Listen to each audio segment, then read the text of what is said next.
महिन्यात होईल माहित नाही, पण आता काही लोकांनी राजकारणाची निवडणुकीची तयारी सुरू केली।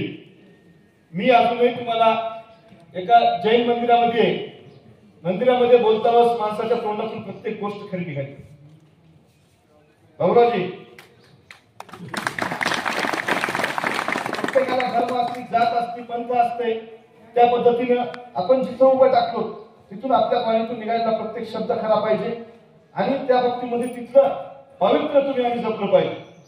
आज अगोदर आमचे खराटे साहेब बोलले, भानुमामा बोलले, त्र्यंबकराव कदम बोलले, मानवते सर बोलले, हरबळे साहेब बोलले की आज त्यांनी जवळपास कार्यकर्त्यानं मी एकाही बैठकीला नव्हतो, पण आज मी नांदेडला जाताच मला थांबविलं आणि मी सांगायला म्हणलो बॉस की मी या बैठकीसाठी तुम्ही सगळ्यांनी जरी सांगितलं असतं तरी मी यांना म्हणलं बैठकीसाठी कशाला, सगळ्यांचाच आग्रह होता। मोटरसायकल रॅली निघाली होती आणि निश्चित त्या मोटरसायकल रॅलीमध्ये दत्ता मामाला पाठीमागं बसून मी गाडीवर इथपर्यंत आलो आणि आज तुमच्या सगळ्यांचे त्या निमित्तानं दर्शन झालं।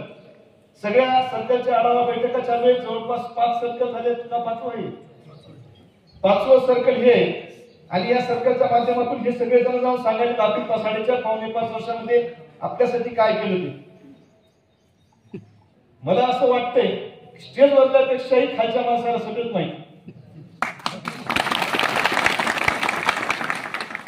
असं मामा राजू नोकरेनं या 4.5 वर्षात जे काय दिवे लावले, मागच्या काळामध्ये जे काही कोणी मोठी माणसं आमदार होते, कारखान्याचे चेअरमन होते, मंत्री होते, त्यांनी काय काम केलं, तुमच्या गावचा सरपंच काय काम करतो, जिल्हा परिषद सदस्य काय काम करतो, हे सामान्य लोकांना आपल्यापेक्षा जास्त माहित असतं। आम्हाला वाटतं आम्ही पांढरे कपडे घातले म्हणून आम्ही नाही हुशार, पण मतदान देणारे तुम्ही आहेत, त्यामुळे तुम्हाला सगळ्या गोष्टी माहिती आहेत। त्याच पद्धतीने 4.5 वर्षामध्ये आम्ही जे काही तुमच्यासाठी करता येते ते काम करण्याचा प्रयत्न केला। हे काम करत असताना सामान्य माणूस केंद्रबिंदू म्हणून त्या पद्धतीने काम करत असताना आपण बघत असताना की आपल्या गावातून आता बघत सगळीच मंडळी बाकीच्या गावातून आली।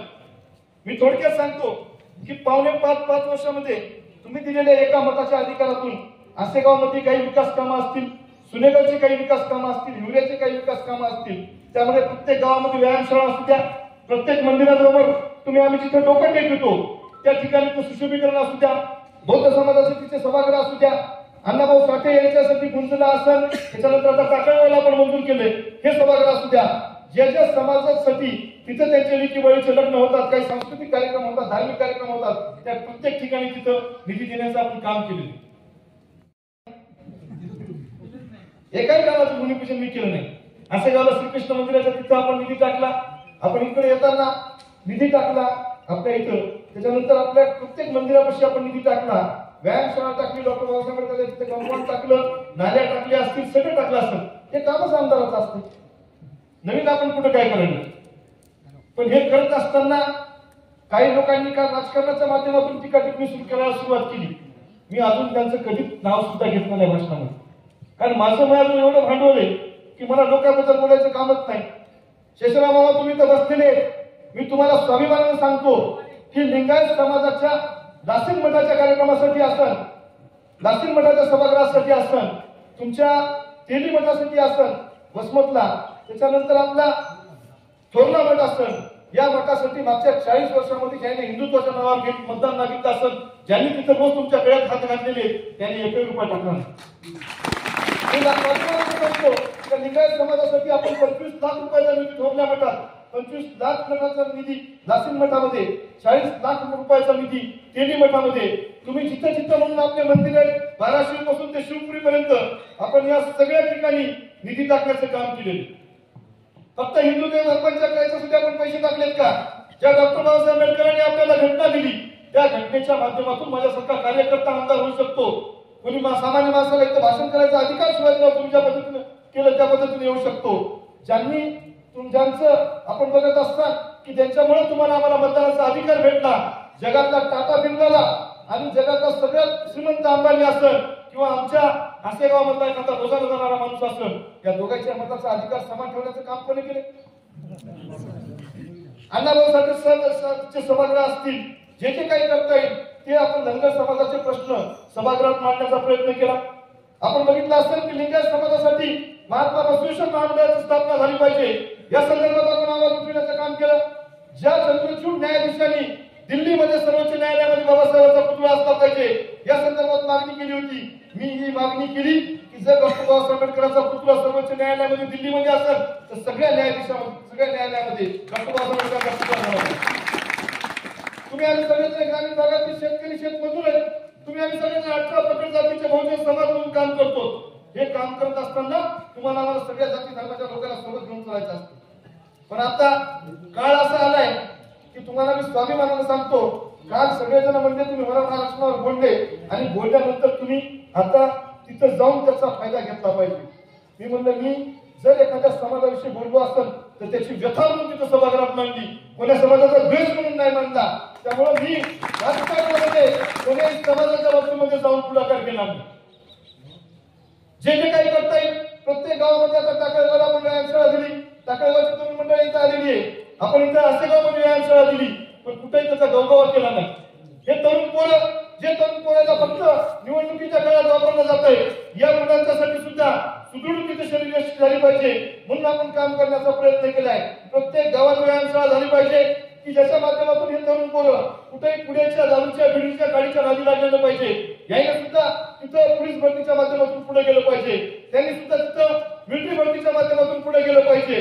हे सगळे काम करण्याचा प्रयत्न आपण त्या माध्यमातून केलेला आहे. त्याच्यामुळं निवडणुकीची राजकारणाची भीती आपल्याला वाटत नाही. लोक फिरायले त्यांचे लेकर आता 150 कोटीच्या कारखान्याचे अध्यक्ष झाले. ते भाषण देत फिरायले. त्याचे लेकर मला आपल्याला उडवा घ्यायचे का?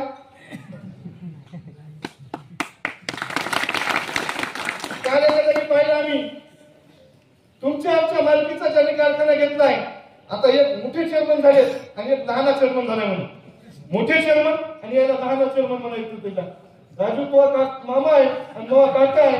आपल्या दोघांना काहीच नाही केले आणि तुम्ही आम्हाला भ्रष्टाचाराचे आरोप करायले. मी स्वाभिमानाने सांगतो, मी या मंदिरामध्ये उभा आहे. त्यांनी सांगितलं की बाबा काय टक्केवारीच्या बाबतीमध्ये आसेगावमध्ये कामं झालेल्या कृष्ण मंदिराचं काम कोणी केलं?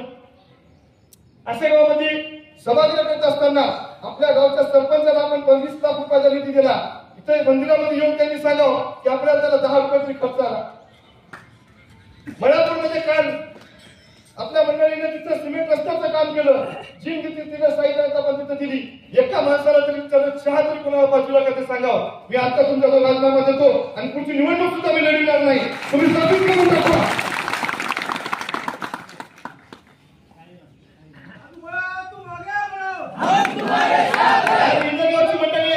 राजूला बाजूला व्हा. बाकीच्या सगळ्या माणसाला विचारा. तुम्ही जिथं जिथं म्हणून आपल्याला शेत रस्ते असतील, पांढर रस्ते असतील, या सगळ्यासाठी निधी तुम्हाला दिलाय आपण. तुम्हाला 10 रुपये खर्च आला का? इंडियन गावाला सगळ्यांना बोला. तुमच्या इथला बंधारा झाला की नाही? आसेगावचा बंधारा झाला, इंडियन गावचा बंधारा झाला, टाकळगावचा बंधारा झाला. जिथं नुसत्या भाषणामध्ये आम्ही ऐकत होतो की 10 वर्षामध्ये मागच्या की बाबा प्रत्येक नदी नाली सरळीकरण झालं पाहिजे, खोलीकरण झालं पाहिजे, बंधारा झाला पाहिजे. या आसेगाव सरकारने तुम्ही एखादा बंधारा केला असला तरी मी माझं नाव बदलून ठेवतो. जे जे काही करता येईल ते सामान्य माणसासाठी करण्याचा प्रयत्न केलाय. हे राजू वगैरेमुळे शक्य झालं नाही. हे तुम्ही दिलेल्या एका मताच्या अधिकारावरून आपण काम केलेलं आहे. घेणारा माणूस नाही. आज मी सांगतो, मी 3000 लोकांच्या डोळ्याचे ऑपरेशन करू शकलो शेषराव, पण ते आमदारकीच्या अगोदर करू शकलो. पण तुम्ही दिलेल्या एका मताच्या अधिकारातून मी आज एवढं पुण्य कमवलंय की 13,500 लोकांच्या डोळ्याचे ऑपरेशन करू शकलो. मी 1000 महिलांच्या गर्भपिशवीचे ऑपरेशन करू शकलो. मी 1000 लोकांना कॅन्सर, त्याच्या घरी कुटुंबामध्ये कॅन्सर झालाय त्या माणसाच्या कुटुंबातली परिस्थिती जाऊन बघा तुम्ही किती वाईट असते. त्याला 1 लाख रुपये मदत साईनाथ आपण करून देण्याचा प्रयत्न केलाय. जेव्हा सेवा प्रतिष्ठानचे अध्यक्ष बालूमामा डोळे त्या अध्यक्ष प्रतिष्ठानच्या माध्यमातून 1,500 लोकांना आपण आतापर्यंत आरोग्याची मदत दिली गेलेली आहे. मग आपण कशाला खायचं राजू? पंढरपूर यात्रेच्या माध्यमातून आपण 65,000 लोकांना पंढरपूरची यात्रा घडवू शकलो. आणि तुम्ही आता म्हणाले रामकृष्ण हरी. अरे अरे अरे अरे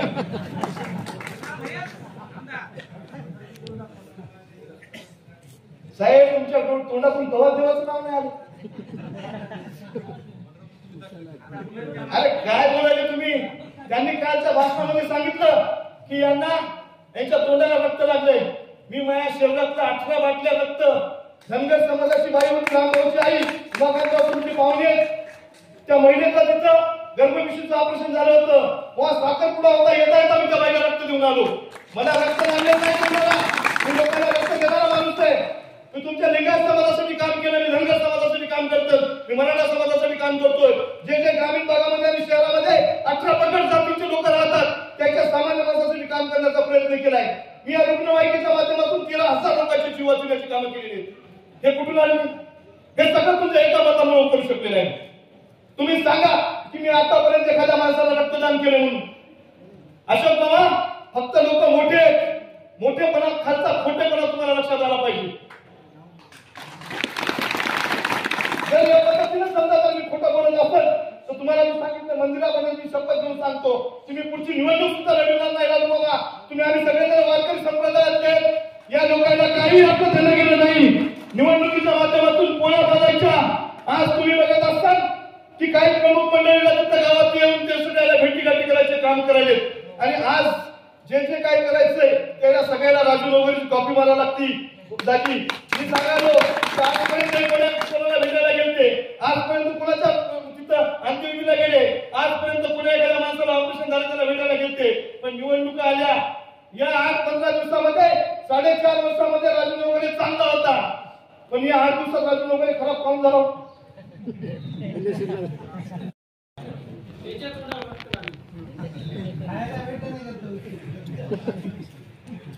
साहेब, मागची निवडणुकीचा किस्सा सांगतो. जे शेष आपल्या आताच आमचे खराटे साहेब तुम्ही बोलले, सगळ्याच्या बाबतीमध्ये सुद्धा बोललेले होतं. आणि हे सगळ्या जणांनी सांगितलं की निवडणुका येत असतात, निवडणुकीचा जात असतात. निवडणुकीच्या माध्यमातून ज्यांनी आपल्याला तिथं मदत केली त्या लोकांची काही कामं करायची असतात.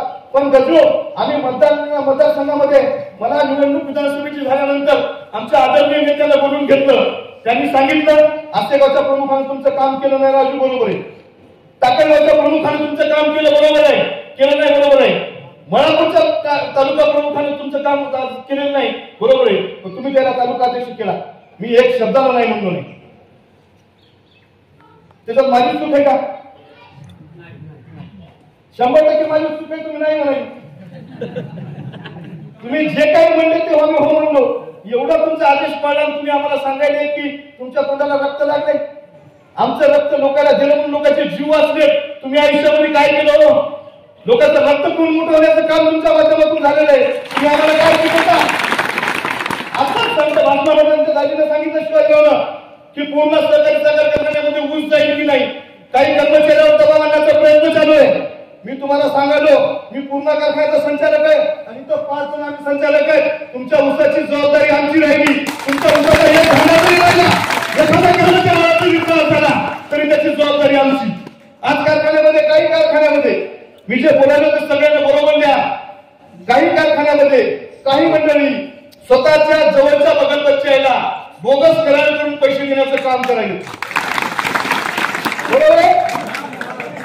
पण मी त्यांच्या बाबतीमध्ये तक्रार करणार नाही.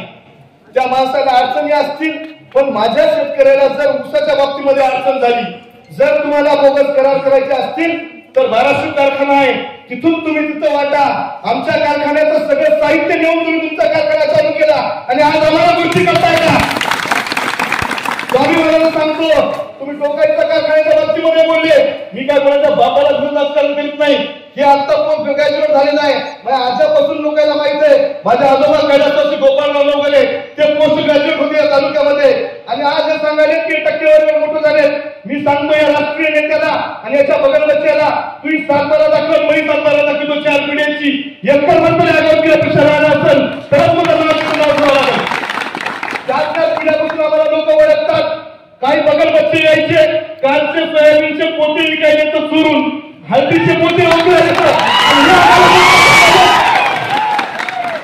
काही प्रमुख मंडळीला मी सांगतोय, तुम्ही जर मी टक्केवारी घेतली म्हणत असाल तर या रस्त्याचं 20 लाख रुपयाचं काम तुम्ही केलंय. जर मला तुम्ही 10 रुपये दिले असते, त्यामध्ये समजा तर मी 10 रुपयाचा मलिक असेल तर याच्यानंतर मी राजकारण करणार नाही. तुम्ही येऊन इथं समोर बोला. माघारी बोलण्याची पद्धत नाही. काही मंडळीने आता 4 दिवसात 9 श्रीमंत झाले आणि ते 9 श्रीमंतीच्या माध्यमातून लोकांना मोठमोठ्या गप्पा सांगायले. मी मळापूरवासियाला सांगतोय की काही लोक स्टेटस ठेवायलेत म्हणून तुम्हाला तुमच्या पोराला दाबायलेत, काही लोक तुम्हाला उसाच्या बाबतीमध्ये दाबायलेत. पूर्ण सहकारी साखर कारखाना मया शेतामध्ये आहे, कोणाला भ्यायची गरज नाही. 200 गावातील शेतकऱ्याची जबाबदारी मी आजपासून घेतो. तुम्ही आमचं प्रेम पाहिले, तुम्ही आमची दुश्मनी बघा. राजू नवकरेच्या 4 पिढ्याला लोक ओळखीतात. माझं रक्ताचं नातं तुमच्या सोबत आहे. त्यामुळे तुम्ही कुठून आलेत, काय केलंय, तुमचा इतिहास जर काढला तर तुम्हाला इथून पळून जायची येईल. तुम्ही आज बोलता आणि तुम्ही असं दाब दडप करायचा प्रयत्न काही नाही करायचा नाही. काही मंडळी तुमच्या इथल्या लोकांना खुश करायसाठी म्हणले की 2 वर्षामध्ये राजू नवकरे कुठेही दिसणार की नाही. हसायची गोष्ट नाही. एक बाहेरून आलेला माणूस तुमच्या रक्तमासाच्या माणसाला, तुमच्या पाहुण्याला, तुमच्या स्नेहाला, तुमच्या 18 पगड जातीच्या लोकांना समजा जर असं बोलत असाल तर तुम्ही त्याची दखल 100% घेतली पाहिजे. तू कुठून आलेला, मराठवाड्यात माझा एकही पाहुणा नाही असं स्वाभिमानानं सांगणारे लोक तुझे चेअरमन. उद्या तुम्हाला बहिणीसाठी दबाव येणार. तुमच्या मुलीला तिथं याच्यामध्ये घेतलेलं आहे. आज तर उद्या तुम्हाला बोलून घेतील. पण एकाच संस्था याला उभी केलेली नाही. पूर्ण सहकारी साखर कारखाना उभा करण्यासाठी माझ्या आजोबाचा हात होता, या विभागातील शेतकऱ्याचा हात होता. कैलासवासी नागोबा कातोरेपासून ते या भागातील सगळ्या लोकांचा हात होता. या तालुक्यातल्या ज्येष्ठ मंडळींना राजकारणातून संपविण्याचं काम काही लोकांनी केलेलं आहे. श्री सोपानराव नागरे साहेबांपासून, सकाराम बागेपासून, अंबादासराव भोसले साहेबांपासून प्रत्येक माणसाचं राजकारणामध्ये डॉमिनेट करण्याचं काम केलेलं आहे. दरबारी राजकारण करणाऱ्या या माणसाला मी एक तरुण सांगतोय की तुमचे सगळे आव्हान मी आज स्वीकारलेत. आज तुम्हाला मी स्वाभिमानानं सांगतो, सामान्य माणसाच्या पायाकडे बघून मी काम करणार. स्वर्गीय बाळासाहेब ठाकरे यांनी सांगितलेलं शिवाजीराव की ज्याच्या घरापुढी चपलाचा ढीग मोठा ते राजकीय नेता मोठा. तिथं स्वर्गीय आराम पाटील साहेबांनी सांगितलंय मोठ्या माणसाच्या नादी लागू नका, गरीब माणसाच्या पायाकडे बघून राजकारण करा. निश्चित या तालुक्यातील 1,20,000 लोकांना 40,000 शिवाजी मामा आपण न्याय देण्याचं काम केलेलं आहे. त्यामुळे आपण काही लोक आता त्याच्या बाबतीमध्ये सुद्धा मला माहिती मराठा समाजाचं मतदान आम्हाला पडतंय. बाबा तुम्ही ज्या दिवशी धनगर समाजाचं आरक्षण काढला होता का, मोर्चा काढला होता का, आमचा चेअरमन तिथं माझ्या समोर म्हणलेला आहे की तिथं या समाजाच्या लोकांना काही गरज नसते हे करायची नाही. तर मी जेव्हा तुमच्या संघ आता गाडीवर बसतो त्याच्या घरी जातो, आता त्याला विचारून म्हणला की नाही ते खरं जातीवादी कोण या तालुक्यामध्ये ते तुम्ही सगळ्यांनी तिथं ओळखलं पाहिजे. आज बघत असताल की तुमच्या समाजासाठी एखाद्या सभागृहाच्या आयुष्यात बांधलं का, एखाद्या समाजासाठी तिथं काम करण्याचा प्रयत्न तुम्ही केला का. आणि आज तुम्ही म्हणताय की मराठा समाजाचं मला मतदान पडणार, मुस्लिम समाजाच्या बाबतीमध्ये मला मतदान पडणार. तुमच्या तोंडातून एकदा तरी बाबूरावची वाचा निघाली का लोकांसाठी, एखाद्या समाजासाठी प्रश्नाच्या संदर्भात तुम्ही कधी सभागृहामध्ये आवाज उचललाय का. पण 10 वर्ष तुम्ही काय केलं. तसं नाही साहेब, कसं आहे काही मंडळी या पद्धतीनं बोलून लोकांची दिशाभूल करण्याचा प्रयत्न करतायत. मी तुम्हाला एवढंच सांगतोय की 4.5-5 वर्षामध्ये कोरोनाच्या काळामध्ये याचा कार्यकर्ता किंवा हे एखाद्याच्या मदतीला हे आले का याचं सुद्धा तुम्ही त्या बाबतीमध्ये निरीक्षण केलं पाहिजे. तुम्ही करत असताना गाडवायला घोड्याला गुन्ह्या बाजूला बसवायचे या बाबतीमध्ये निश्चित काम केलं पाहिजे. पुढे सुद्धा भविष्यामध्ये जे काही करता येईल ते सत्तेत असलो तरी नसलो तरी, कारण एखादा आमदार ते आली कजू तर मारणारा कार्यकर्ता नाही, जमिनीवर पाय ठेवून लोकांचे काम करताय. आणि गेली तरी सुद्धा उद्या दुसऱ्या वाहनामध्ये बसून लोकांची सेवा करण्यासाठी, लोकांचे काम करण्यासाठी, या विभागातील महिलांना जमिनीच्या वातावरणातून रोजगार उपलब्ध करून देण्यासाठी, या विभागातील लोकांना वेगवेगळ्या प्रश्नांमध्ये लढण्यासाठी मी निश्चित काम करेन. काही लोकांनी तिथं कारखाना म्हणजे फक्त मलाच चालवायचंय आणि मीच काम करतो.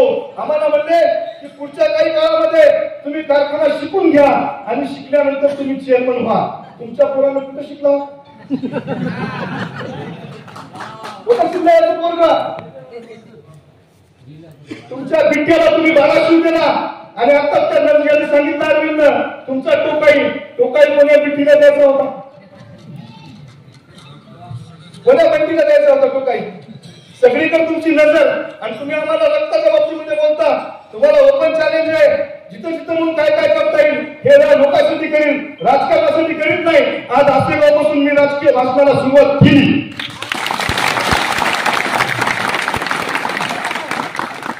आणि 17 सर्कलमध्ये मला माहिती आहे की सामान्य माणूस माझ्यासोबत आहे, 18 पगड जातीच्या बहुजन समाजाच्या माणसं माझ्यासोबत आहेत. एखादा पांढऱ्या कपड्यावाला नेता माझ्यासोबत नसेल पण सामान्य माणूस माझ्यासोबत आहे. आणि याच्याशिवाय मी तुम्हाला सांगतोय तिथं की बाबा तुम्ही आज शिंदे सेनेवाले इथं केंद्रात तुम्ही बसलात, भाजपची काही मंडळी नसतात, पण मी सांगतो, मी राजकारण करणारा माणूस नाही. कधी हा या पक्षाचा, हा या कोणातरी विचाराचा.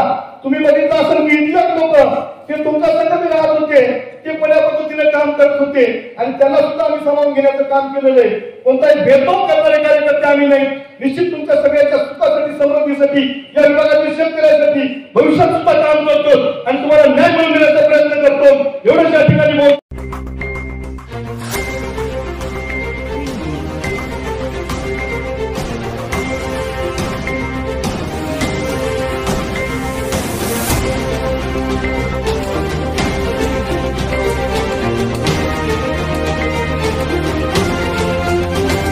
ATV न्यूज, बातमी जनकल्याणाची.